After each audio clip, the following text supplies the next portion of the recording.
울산에서도 부동산 경기가 다시 어느 정도 회복 기미를 보이면서 새로이 토지 작업을 하는 곳들이 많이 생겨나고 있습니다. 그 과정에서 매도 청구권을 행사하겠다라고 하면서 토지를 매매하지 않으면 저가에 넘길 수밖에 없게 될 것이다 라고 하면서 압박을 하는 경우들이 많이 생기고 있습니다. 이에 대해서 한번 알아보도록 하겠습니다. 우선 매도 청구권 같은 경우는 일반 분양 사업과 더불어 가지고 재건축이라든지 지역주택 조합 같은 주택건설 사업과 같은 데서 나머지 토지에 대해서 동의하지 않는 나머지 토지를 확보할 수 있는 권리를 할 것입니다. 그래서 사업에 동의하지 않는 토지 및 건축물 소유자를 대상으로 할 수 있고, 법률에 의해서 강제로 매도를 청구할 수 있는 것입니다. 매도를 청구할 수 있을 뿐이지 돈을 안 주고 무상으로 넘긴다는 의미는 아닙니다. 그래서 강제로 매도 청구를 하면서 매매 계약 체결을 의제를 하면서 그에 따른 금액은 보통 감정평가에 준해 가지고 하는데, 이 감정평가에는 개발 이익을 포함을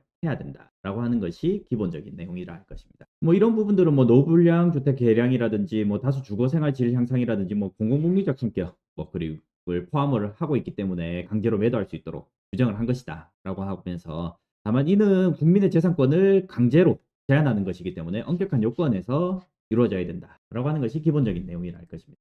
이와 관련해서 여러 개의 매도 청구권 관련된 판례들 한번 살펴보도록 하겠습니다. 이 매도 청구권들은 인용이 된 것들이 아니라 기각, 즉 청구하는 측에서 패소를 하게 되어서 결국 매수를 하지 못하게 된 사안과 관련된 판결들로, 그 내용들을 본다 하면 본인의 사안과 관련해서 비슷한 사안도 있을 수 있기 때문에 어떠한 부분을 공격해서 방어를 할 수 있는지, 이런 부분들을 알 수 있다 할 것입니다. 먼저 대구지방법원 안동지원 사건을 보면 재건축 정비사업조합이 매도 청구권 행사를 위해서 최고서를 발송한 사안이었습니다. 그런데 해당 부동산의 실제 소유자가 아닌 이미 사망한 자를 수신인으로 해서 발송을 했는 것입니다. 즉 뭐 예를 들자면 부친은 이미 사망을 했고 아들, 자녀에게 이미 소유권이 넘어갔는데 이 아들이 아니라 아버지를 상대로 해가지고 발송을 한 것이다 라는 것입니다. 이미 상속 절차가 진행이 되어서 자녀로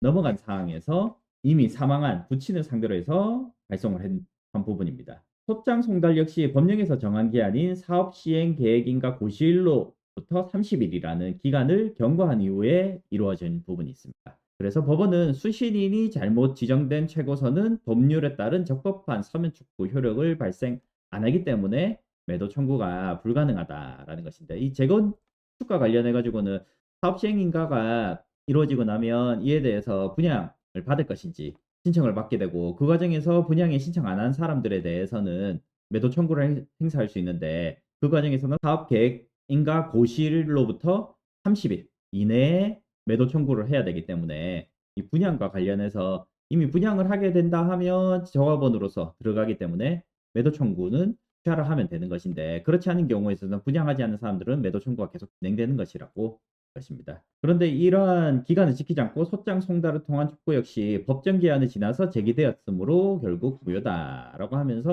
원고 청구 기각이 되었습니다. 대구지방법원 사건 같은 경우는 일반 분양 사업입니다.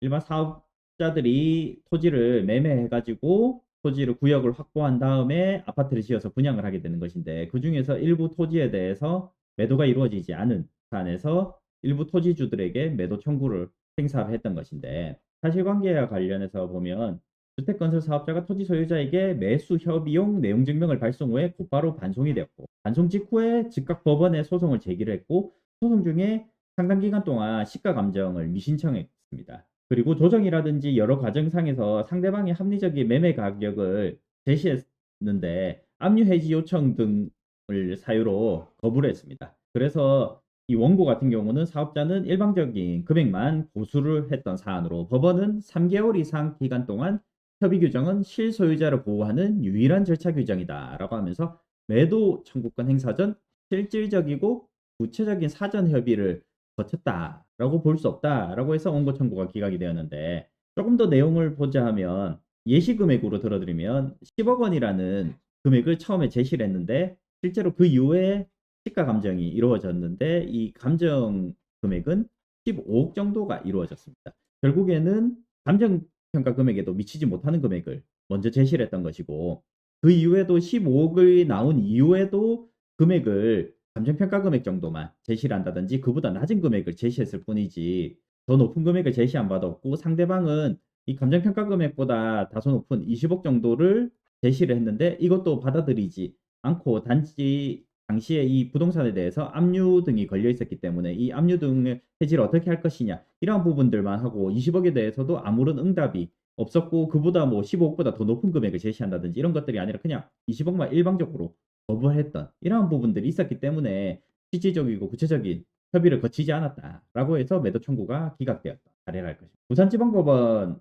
판결을 보면 집합건물 재건축 결의 이후에 법인이 매수 지정자로 지정이 된 사례입니다. 이 집합건물 재건축 결의 같은 경우는 도시정비법에 따른 재건축이 아니라 그냥 통상적으로 빌라 같은 한 동의 건물에서 여러 세대가 있는 경우에 있어서 집합건물 재건축 결의를 통해서 소규모의 아파트라든지 오피스텔 같은 것들로 개발하는 경우들이 많이 있는데, 해당 사안에서는 재건축 결의 후에 법인이 매수 지정자로 지정이 되었고, 해당 법인이 제3자에게 사업권 전부를 양도하는 포괄 양수도 계약을 체결했습니다. 이후에 기존 법인, 양도한 기존 법인이 미동의자에 대해서 소송 제기 및 소장 부분 송달로 최고 절차를 가름하려고 했습니다. 법원은 사업권 양수도 계약 체결로 인해서 기존 법인은 매수 지정자의 지위를 즉시 상실했고, 법령상 재건축 결의 집회를 소집한 자가 최고를 해야 하나 권한 없는 자의 최고이므로 효력이 없다라고 해서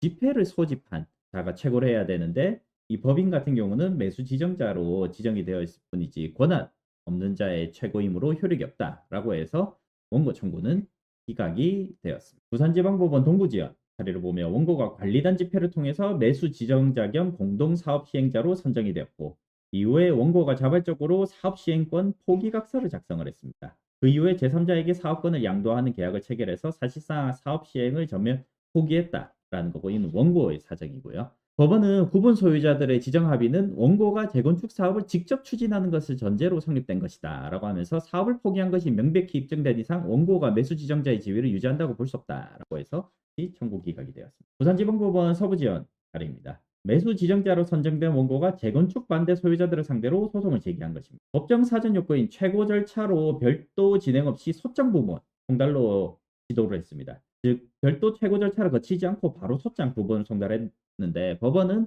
원고가 매수 지정자로 적법하게 합의된 사실 자체는 인정을 했습니다. 그러나 매도 청구권을 행사하기 위한 요건을 엄격히 준수하지 않아서 원고의 최고는 전면 무효다라고 해서 결국 청구 기각을 했는데, 그 내용을 보면 처음에 재건축에 동의하지 않은 인원에 대해서 발송을 했는데 발송 대상자는 101명이었는데 동의하지 않은 인원은 94명이어서 101명과 94명 결국에는 일치하지 않는다라는 점에 있어서 이 등기우편을 보낸 것이 최고를 한 것인지 여부가 애매하다라는 점입니다. 특히나 피고 C에 대해서는 등기우편이 배송되지 않았고 등기번호 배송 여부 조회가 소송 당시에는 불가능하게 되었던 것입니다. 1년 이내에 조회를 했어야 되는데 그 이후에 조회를 시도하려고 하다 보니까 조회가 불가능하고, 원고로서는 사건 소재기 당시에 각 최고소 송달 여부에 관한 자료를 조회만 해가지고 인터넷상에서 확보를 할 수 있었음에도 이를 하지 않은 점 등으로 인해서 최고서가 피고들에게 송달되었다는 사실을 인정하기 부족하고 달리 이를 인정할 증거가 없다라고 해서 애초에 최고 절차가 제대로 이루어지지 않았다라고 보았습니다. 거기에 더해서 이 사건 집합건물관리단은 원고에게 재건축 결의에 대한 재반사항을 위임하여서 재건축 업무를 수행하게 한 것으로 보이기는 하는데, 그 위임 사무에 재건축 결의가 유효함을 전제로 이후에 발생되는 최고소 송달 업무가 포함되어 있다고 해석되기는 어렵다라고 해서 원고가 이 사건 소장 부분 송달로 한 촉구는 권한 없는 자의 최고로서 적법한 촉구라고 볼 수 없다라고 되어 있어서, 이 부분 같은 경우는 사업을 시행하는 입장에서도 굉장히 유의미한 판결이랄 것이로 이 최고소 송달 업무가 포함되어 있다고 해석하기 어렵다라고 하는 점에 있어서 집합건물 관리단에서 이 위임한 부분에 있어서 최고소 송달 업무도 반드시 포함을 해야지 이 최고소 전달이 적법하게 이루어진 것으로 볼 수 있을 것이다 라는 점에 있어서 사업을 시행하는 측에서도 유의를 해야 할 것이고, 이런 부분이 제대로 되었는지 되었지 않았는지도 소유권자 입장에서도 반드시 확인을 해서 소송상에서 적절하게 대응을 할 필요성이 있다고 서울중앙지방법원 판례입니다. 동일한 토지 지분권자가 해당 부동산의 전 소유자를 상대로 동일한 소송을 제기해서 패소 확정받은 이력이 존재했습니다. 토지 지분권자가 재건축 건물의 특정 부분 소유자들을 상대로 철거 청구권에 기반한 매도 청구 소송을 제기를 했습니다. 피고들은 과거 승소 판결 확정을 받은 전 소유자로부터 부동산을 적법하게 승계받은 자들이기 때문에 원고가 이들을 상대로 다시 동일한 매도 청구권 행사를 하는 것은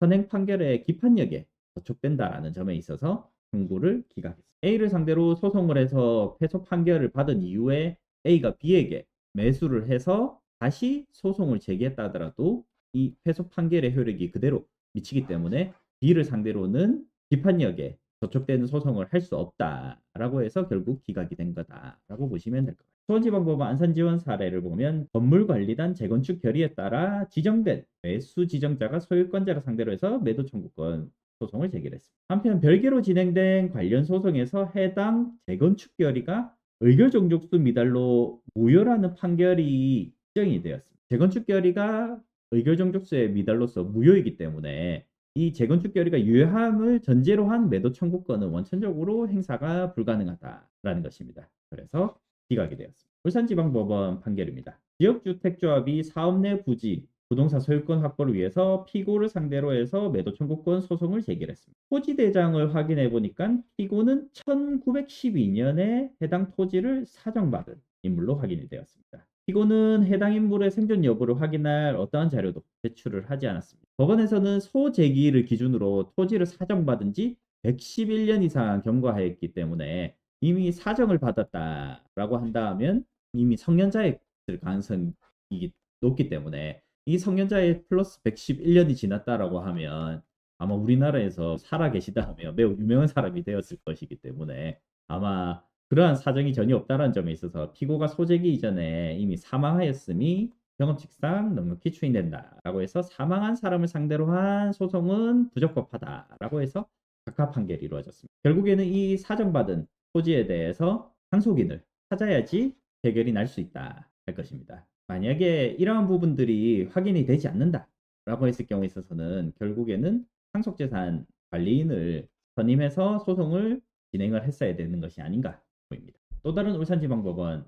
판결 사례입니다. 상속 부동산을 둘러싸고 소유자들 사이에 지속적으로 분쟁이 있었는데 여기에는 지금 조합이라고 되어 있는데 조합이 아니라 일반 분양자. 당사자들은 향후 모든 민형사상 청구를 포기하고 진행 중 소송을 취하는 부재소 합의 작성 및 공증을 하였습니다. 그런데 원고가 기존 합의를 무시하고 해당 부동산에 대해서 매도 청구 소송을 재차 제기를 했습니다. 법원은 원고와 피고들 사이의 합의는 모든 법적 분쟁을 일괄 종결하기 위한 명백한 부재소 합의다라고 해서 합의 이후에 뒤집을 만한 중대한 사정 변경이 없었기 때문에 부재소 합의 위반으로 각하다 판결했습니다. 원고는 해당 부분이 이 일괄 종결이 아니고 해당 부분은 매도 청구를 포함하지 않는다라고 이야기를 했지만 이러한 부분을 받아들이지 않았습니다. 마지막으로 인천지방법원 판결을 보면 가로주택 정비 사업과 관련된 내용으로 가로주택 정비 사업 구역 내 조합원이 분양을 미신청해서 매도 청구권 대상자로 분류가 됩니다. 그래서 해당 조합원이 손실보상 협의를